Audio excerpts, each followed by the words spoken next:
차명 대출과 부동산 차명 관리 의혹 등이 불거진 오광수 민정수석이 사퇴하며 이재명 정부의 첫 고위직 낙마 사례가 됐습니다. 이재명 대통령이 3대 특검을 이끌 특별검사 3명을 지명하자 여야의 반응이 엇갈리고 있습니다. 이승훈 민주당 전략기획위 부위원장, 장성호 전 건국대 행정대학원장 두 분과 이야기 나눠보겠습니다. 어서 오십시오. 네, 안녕하세요. 안녕하십니까. 민주당 원내대표의 김병기 의원이 선출이 됐습니다. 이제 정부와 여당 그리고 대통령실 간의 협동심이 얼마나 잘 발휘될까 여기에 좀 관심이 쏠리거든요. 그렇죠. 뭐 김병기 이제 원내대표죠. 그리고 네. 서영교 의원 모두 친명이잖아요. 다 이재명 정부의 성공을 바라시는 분들이기 때문에 누가 되더라도 잘 할 것이다라고 봤습니다만 김병기 의원이 이제 선택을 받은 것 같고요. 예. 김병기 의원이 오늘 처음으로 민생입법 여기에 신경을 많이 쓰겠다라고 하지 않았습니까? 주주와 회사까지도 보호하겠다라고 하는 상법 개정안 등 민생을 위한 법안들을 굉장히 신속하게 처리할 것으로 보여지고요. 또 내란 극복은 1년 내에 이루어져야 된다라고 했기 때문에 이제 특검 수사가 시작되는데요. 사실상 특검의 수사 기간이 올해 12월 정도까지예요. 그래서 올해 12월까지 신속하고 엄중하게 수사를 해서 이 내란의 실체를 좀 밝혀야 된다. 그래서 내년에는 민생 경제에 더 집중하고 통합에 더 집중할 수 있도록 해주는 게 맞기 때문에 아무튼 올해 안에 특검 수사도 잘 할 수 있도록 좀 지원해줘야 될 것 같고요. 특히 윤석열 정부는 수직적 당정관계였잖아요. 그래서 대통령에게 쓴소리도 못하고 대통령에게 쓴소리하면 바로 내쳐지는 그런 상황이었기 때문에 결국 정부가 3년 만에 탄핵당하고 망하게 되는 그런 상황이 발생했는데요. 이재명 정부는 더욱더 잘 소통하고 또 국민의 민심을 잘 전달하는 원내대표가 됐으면 좋겠습니다. 예, 민생과 경제 법안을 우선시하겠다는 뜻을 밝혔는데 어떻게 들으셨을까요? 글쎄요, 원내대표라는 직책이 뭐 대통령과 그리고 정부와 협치만 해서 되는 것이 아니고 가장 중요한 것은 야당과 협치가 가장 중요하다고 생각이 드는데 예. 오늘 일성을 보면은 이재명 정부 성공 뒷받침에 분결 쇄신하겠다. 이것은 이해가 됩니다. 그것은 당연히 국민을 위해서 열심히 일을 해야 되는 것이 집권 여당이고 대통령이지 않습니까? 그럼에도 불구하고 1년 내 내란 세력 척결, 강성, 선명 노선 뭐 이런 것을 지금 원내대표 선거 기간 내에 줄기차게 주장해오고 있지 않습니까? 물론 원내대표 되는 것도 중요하지만 예. 원내대표라는 것은 원내사령탑이라는 것은 국회에서 야당과 협조를 통해서 대화와 타협을 통한 원만한 국정 운영이 가장 핵심적인 것인데 오늘 이런 어떤 일성을 보면은 야당과의 협치는 전혀 뭐 여기 거의 없지 않습니까? 그래서 이런 것이 과연 우리 국회가 앞으로 상생의 국회가 될 것인가? 국회가 민주당으로 그동안 1년 동안 민주당 일병도로 흘러갔고 그리고 대통령도 민주당 그렇게 되면은 국민의힘은 어디에 가서 하소연을 하겠습니까? 국회에서 국민의힘이 아무 힘도 못 쓰는 그런 허수아비 정당으로 전락이 된다면 결국은 여야 타협이 안 되면 결국은 국민의힘은 광장으로 갈 수밖에 없지 않겠습니까? 그렇기 때문에 국민과 함께 정부 여당을 견제할 수밖에 없기 때문에 이런 것은 오늘 첫 일성으로 뭐 내란 세력 척결 이런 것도 뭐 물론 중요하지만 예. 그럼에도 불구하고 야당과의 협조를 통해서 국정을 원만하게 국회를 운영을 해서 대통령의 국정 운영에 도움을 주겠다. 그렇게 하는 것이 원칙이었는데 그런 것이 빠졌다 보니까 상당히 국민의 입장에서 상당히 아쉬운 그런 모습이었다고 봅니다. 그런데 이제 좀 아쉽다라고 생각하기에 앞서서 좀 국민의힘이 분열된 부분을 좀 갈등 부분을 잘 해결했으면 좋겠어요. 일단 뭐 대화를 하려고 해도 국민의힘이 분열되고 갈등 관계에 있으면 사실상 대화가 좀 어렵거든요. 그래서 국민의힘부터 좀 잘 개혁과 쇄신을 해주셨으면 감사하겠다라고 말씀드리고 야당과의 협치는 우상호 정무수석도 있고요. 대통령도 직접 야당 협치를 위해서 노력할 것이기 때문에 큰 걱정은 안 하셔도 될 것 같고 또 이재명 정부가 들어서게 된 것이 결국 내란 때문이고 내란을 극복하기 위한 정부이기 때문에 내란 수사는 굉장히 불가피한 겁니다. 이 수사를 하지 않는다라고 하는 것은 국헌문란을 시켰던 그리고 소상공인 자영업자를 포함한 모든 국민의 경제를 파탄나게 만들었던 이 내란의 문제이기 때문에 이 내란 극복은 불가피하는 것이다라고 좀 이해를 해주셨으면 감사하겠습니다. 국민의 입장에서도 뭐 총선과 탄핵 그리고 이번에 그 대통령 선거에서 패배한 정당으로서 그것을 수습하기 위한 상당히 시간이 걸리지 않습니까? 그래서 국민의힘도 다음 주 월요일에 원내대표를 민주당처럼 뽑고 그다음에 전당대회를 통해서 또 다른 지도체제를 구성해야 될 민주당과 또 다른 그런 면이 있습니다. 그것이 2개월 정도 걸리기 때문에 민주당 입장에서는 한 2개월 정도만 기다려 주시면 정말 강한 야당 지도자를 뽑아서 정부 여당을 견제할 수 있도록 그렇게 할 것입니다. 예, 오광수 민정수석 사태와 관련해서 그간 차명재산 의혹 제기가 이어지는 동안에 대통령실에서 뚜렷한 입장을 내놓지 않다가 사의를 표명하자 굉장히 빠르게 수용을 했잖아요. 이거 배경 어떻게 봐야 됩니까? 저는 이제 개인적으로 조금 걱정을 했어요. 민정수석이라고 하는 것이 인사검증을 하고 공직기강을 바로 세우는 역할이잖아요. 그런데 이제 그분이 차명 부동산 의혹에 대해서 인정을 했기 때문에 좀 신뢰성이라든가 리더십이 있어서 문제가 있을 수 있겠다라고 생각을 했었고요. 또 계속되는 의혹들이 나오다 보니까 국민의힘의 공격도 있었는데 이재명 대통령께서 장관 등 인사청문이 필요하지도 않은 보좌진에 대해서 바로 낙마를 시킬 것인가에 대해서 좀 안 할 수도 있겠다 이런 생각을 했어요. 그래서 실은 처음부터 국민의힘의 공세를 받고 국민들로부터 눈높이가 좀 낮아지는 그런 우려를 했었는데 다행히도 이재명 대통령은 윤석열 정부와 다르게 민정수석이라고 하는 굉장히 중요한 자리에 있는 사람을 사의를 표명을 바로 받아들여서 결국 낙마자가 됐고 결국에는 이재명 대통령이 국민 눈높이에 맞추겠다라고 하는 것이니까요. 이재명 정부를 좀 믿고 지지해 주시면 또 대통령께서 굉장히 잘 하실 것이라고 믿습니다. 예, 국민의힘에서는 이재명 정부에서 출범 8일 만에 이렇게 민정수석이 낙마했다라는 점에 대해서 좀 사과를 촉구하고 있더라고요. 예, 대통령이 사과해야 된다고 비대위원장이 얘기했고 당에서도 그런 식으로 주장을 하고 있고 대통령이 사과해야 된다고 저도 개인적으로 생각이 드는 것이 애초에 오광수 민정수석을 임명을 했을 때 원내대표 나온 서영교 의원이 이것을 뭐 방송에서 조금 부적절하다고 생각을 한다. 그렇게 했다가 대통령이 여당 의원들 만찬에서 직접 설득을 했다고 합니다. 이것에 대해서 한번 두고 보자. 그래서 그렇게 했기 때문에 그 다음에는 온갖 뭐 국회의원들이나 방송이라든가 모든 곳에서 민주당 의원들의 이런 발언은 쏙 들어갔고 그리고 나서 뭐 지금 차명 뭐 여러 가지 은행에서 대출 받은 거 차명 대출 같은 건으로 또다시 불거지니까 더 이상 버티지 못하고 사의를 표명한 것인데 저는 사의를 수용하는 것보다도 임명을 대통령이 취소하는 것이 훨씬 좋았겠다 그렇게 생각이 들고 뭐 앞으로 또 시작이지 않습니까? 김민석 국무총리라든가 그리고 내정자라든가 그리고 이성락 안보실장 또 이한주 국정기획위원장 줄줄이 이런 뭐 여러 가지 부동산 문제, 아들 스펙 문제 여러 가지 문제가 걸려 있기 때문에 상당히 앞으로 파고가 상당히 인사검증 파고가 상당히 크기 때문에 새로운 정부 출범과 더불어 한쪽에는 삼특검을 통해서 국민의힘 전 정권을 압박하고 또 한쪽에는 인사검증으로 했기 때문에 이것이 희석될 경우에는 이 삼특검의 어떤 선명성이 희석될 가능성도 상당히 크기 때문에 정권으로서는 위기라든가 리스크가 시작되고 있다고 봅니다. 예, 이 야당의 검증 타겟이 이제 김민석 총리 후보자로 좀 옮겨가는 모양인데 의혹에 대해서 직접 해명을 했더라고요. 글쎄 해명을 하고 뭐 오늘 페이스북에도 글을 올린 걸 저도 봤는데 뭐 4천만 원이지 않습니까? 결국은 김민석 의원은 정치자금법 위반으로 두 번의 전과가 있습니다. 한 번은 2억, 한 번은 7억 2천.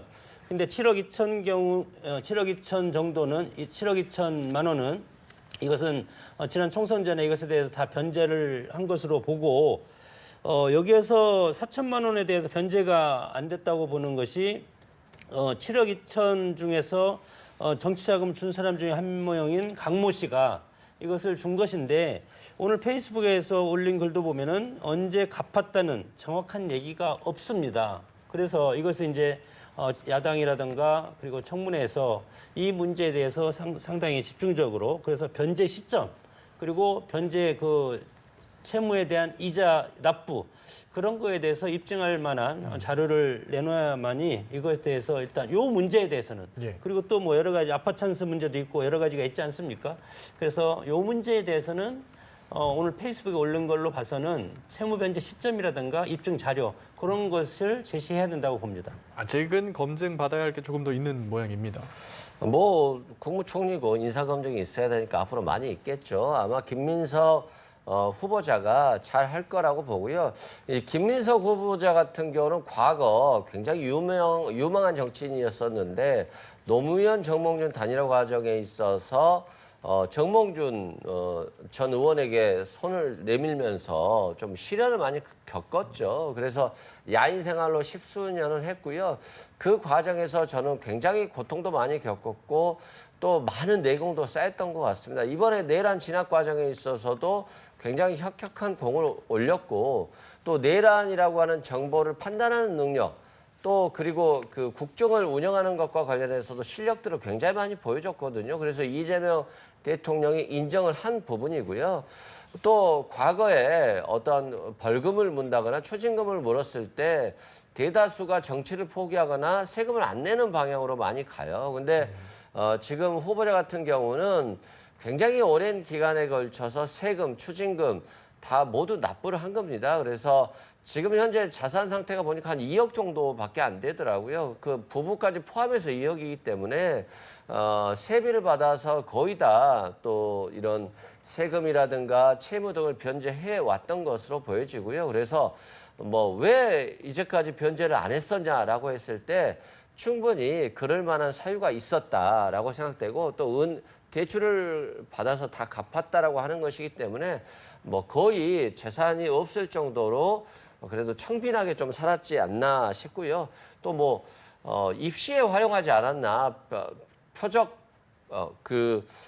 표절 방지법과 관련해서 입시에 아들이 아빠 찬스를 이용해서 입시에 활용하지 않았나라고 했는데 이 부분에 대해서도 입시에 활용하지 않았다. 전혀 이 부분은 제가 아들에게 권유해서 입시에 의견을 제시하지 않는 게 좋겠다라고 해서 그렇지 않다라고 했고 뭐 이걸 굳이 거짓말할 이유는 없다라고 생각됩니다. 그래서 김민석 후보자의 실력 또 굉장히 부단하게 이제까지 도덕적으로 하려고 했던 노력들까지도 좀 같이 봐줬으면 좋겠다라고 생각됩니다. 예, 알겠습니다. 이번에는 특검 이야기로 좀 넘어가 보겠습니다. 국회가 후보자를 추천하자 어젯밤에 이 대통령이 바로 3대 특검을 지명을 했습니다. 이로써 이재명 대통령 당선 8일 만에 특검 법안 국회 통과, 국무회의 공포, 특검 후보 추천, 이 대통령 임명까지 굉장히 속전속결로 이뤄졌는데요. 먼저 여야의 반응 듣고 와서 질문 이어가겠습니다. 세 분의 특검이 오직 국민만 바라보고 성역 없는 진상 규명에 힘써 주시기를 기대합니다. 특검이 어떤 수사를 내놓는다고 하더라도 과연 국민들께서 납득하실 수 있을까에 대한 의문이 있고 네, 이번 특검에 추천된 인사 몇 면에 좀 궁금증이 생기는데 어떻게 보고 계세요? 저는 이번에 이재명 대통령께서 특검 인사 굉장히 잘했다라고 생각을 해요. 일단 조은석 특검 같은 경우는 내란 특검을 맡았잖아요. 전직 검사 출신이고 감사위원을 하면서도 굉장히 뭐 관저 비위 의혹이라든가 윤석열 정부에 대해서 잘못된 정책에 대해서는 굉장히 비판한 사람이에요. 그럼에도 불구하고 윤석열 대통령 개인과는 특별한 관계가 없거든요. 그래서 어떤 정부의 올바른 정책과 관련해서 옳은 목소리를 내왔다는 점에서 굉장히 잘 선택하셨다 생각되고 또 김건희 특검에는 민중기 전 서울중앙지법 법원장 출신을 임명했거든요. 아무래도 법원장 출신이기 때문에 법리에 해박할 것이고 오늘 또 인사말에서 객관성과 공정성을 유지하겠다라고 했으니까 그간 오랜 기간 문제가 되었던 김건희 여사 문제에 대해서도 어떤 정략적이거나 정치적으로 바라보지 않고 굉장히 공정하고 객관적으로 사건을 정확히 치밀하게 보겠다 이런 취지이기 때문에 저는 잘 임명했다라고 말씀드리고 조국 혁신당이 추천한 이명현 전 국방부 검찰당 고등검찰부장 최상병 특검에 인용이 됐는데요. 그 최상병이 사망한 억울함 그리고 그 사망 사건을 은폐한 그 혐의에 대해서 오늘 꼭 억울함을 풀 수 있도록 잘 해보겠다라고 했기 때문에 아마도 이 특검이 성공적으로 이루어질 것으로 보여지고 특검은 어떤 정치적으로 보여지는 것보다는 굉장히 절제되면서도 신속하고 엄중한 수사를 통해서 수사에 집중하는 모습을 보여준다라고 한다면 성공한 특검으로 남지 않을까 싶습니다. 예, 인사들을 보면 민주당 추천 인사, 조국 혁신당 추천 인사, 뭐 국민의힘 입장에서는 제1야당을 배제한 특검 추천이었다 좀 우려를 표하고 있더라고요. 객관성과 공정성을 잃은 그런 1호 법안입니다. 참 아쉽고 지금 정권 출범하고 2, 3개월 정도는 허민유문 기간으로서 새로운 정부에 대한 비전이라든가 철학을 국민들한테 심어주고 새로운 내각을 일시는 면모에서 미래로 가기 위한 그런 준비 단계인데 1호 법안이 3특검이고 그리고 이 공정성과 객관성을 상실했다는 것은 여러 가지 물론 조은석, 민중기, 이명현 이런 분들이 훌륭합니다. 훌륭하긴 훌륭하지만 그 내면에 들어가 보면은 검사 시절에 거친 수사가 정평이 나 있고 그리고 대통령과 있던 사법연수원 후배라든가 이런 걸로 연고적인 면도 있고 그리고 중요한 것은 반윤석열 성향이 뚜렷한 이런 정치 편향성 그런 것들이 이제 강한 부분도 저는 읽을 수가 있을 것 같고요. 그리고 절차적 공정성을 잃었다고 제가 말씀을 드리는 것은 지금 야당인 국민의힘이 배제되지 않았습니까? 이것이 어떻게 특검이 됩니까? 물론 이것이 대통령이 취임하고 지금 1호 법안으로 특검을 올려서 특검을 통과시켜서 특검을 그것도 오늘 낮에 한 것이 아니고 어제 밤에 심야에 대통령이 특검을 임명하는 것도 상당히 섬뜩한 그런 느낌을 국민의힘은 갖는데 거기에다가 제1야당인 국민의힘을 배제한 특검이 이게 제대로 된 특검인지 저는 공정성에 상당히 의심스럽고 이 공정성에 상당히 의심스럽다는 것은 결국은 결과에 대한 어떤 수용성 국민들이 받아들이는 수용성에 상당히 좀 안 좋은 영향을 끼칠 가능성이 상당히 크다. 그리고 조금 이따 이런 것을 논의할지는 모르겠지만 특검의 규모도 너무 과잉합니다. 지금 120명 파견 검사의 특검법까지는 137명. 137명이면 서울 남부지검 검사가 107명인데 남부지검보다도 훨씬 많은 수를 3특검에 정권 초부터 이렇게 하는 것이고 그리고 이 검사를 너무 과대 차출을 하면 민생 부정부패 경제 사건은 누가 합니까? 2023년 통계를 보면 우리나라 검사 일일 배당 신규 건수가 평균 7.6건인데 여기서 120명을 곱하면 15만 건이 일반 검사에게 다시 배당이 돼야 됩니다. 그렇기 때문에 상당히 특검의 규모가 과잉하고 이것은 객관적인 어떤 절차 이런 것들이 상당히 아쉬운 부분이 있다고 생각이 듭니다. 네. 제가 한 부분만 말씀드리면 아니 윤석열 정부의 문제잖아요. 윤석열 정부의 내란, 윤석열 정부의 김건희 여사 문제, 윤석열 정부의 최혜병 은폐 사건 다 윤석열 정부에서 일어난 거예요. 당연히 윤석열 정부 때 특검을 하고 야당이었던 민주당과 조국 혁신당이 추천했어야 되는데 차일피일 미루다가 최상병 특검 같은 경우는 2년이 지났습니다. 그렇기 때문에 당연히 그 당시에 야당이었던 민주당 그리고 조국 혁신당이 특검을 추천할 수밖에 없었다. 불가피한 선택이다 말씀드리고 대법원장 추천으로 가자고까지도 민주당이 양보했음에도 불구하고 나 못하겠다라고 한 게 국민의힘이기 때문에 본인들이 자초한 일이다 말씀드리고요.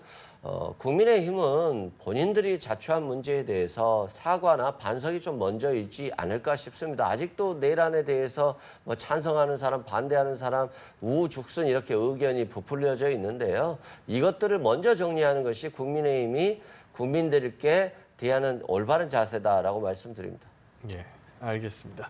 여기까지 장성호 전 건국대 행정대학원장, 이승훈 민주당 전략기획위 부위원장 두 분과 함께 이야기 나눠봤습니다. 오늘 말씀 고맙습니다. 고맙습니다.